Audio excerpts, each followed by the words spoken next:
গাড়ির ভেতর গুলিবিদ্ধ অবস্থায় যুবক যুবতীর মৃতদেহ উদ্ধার, এলাকায় চাঞ্চল্য।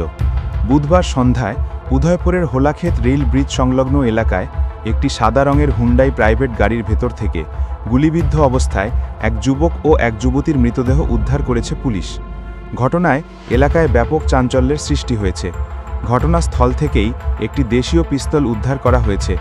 প্রাথমিক তদন্তে পুলিশের অনুমান, প্রেমঘটিত বিবাদ থেকেই এই মর্মান্তিক পরিণতি। ধারণা করা হচ্ছে, যুবক প্রথমে প্রেমিকাকে গলা টিপে খুন করে পরে নিজের বুকে গুলি চালিয়ে আত্মঘাতী হয়।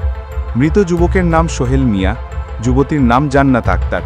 সোহেলের বাড়ি কাঁকড়বন থানার অন্তর্গত আমতলী এলাকায়, আর জান্নাতের বাড়ি শিলঘাট এলাকায় বলে জানা গেছে। ঘটনাস্থলে পৌঁছে পুলিশ দেহ দুটি উদ্ধার করে ময়না তদন্তের জন্য উদয়পুর জেলা হাসপাতালে পাঠিয়েছে।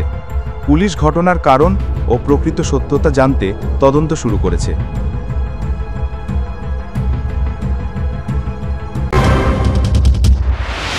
का पास में एक जंगल में एक अबैंडन्ड हुंडई औरा कार मिला था, वाइट कलर।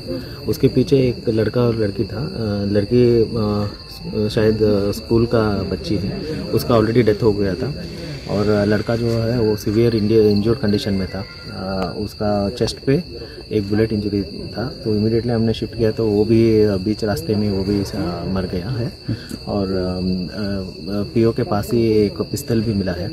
तो अभी हम लोग इन्वेस्टिगेशन कर रहे हैं, फोरेंसिक टीम भी आया है, फिंगरप्रिंट एक्सपर्ट्स भी आएंगे। अभी इन्वेस्टिगेशन जारी है, कुछ भी बता नहीं सकते कैसे हुआ क्या।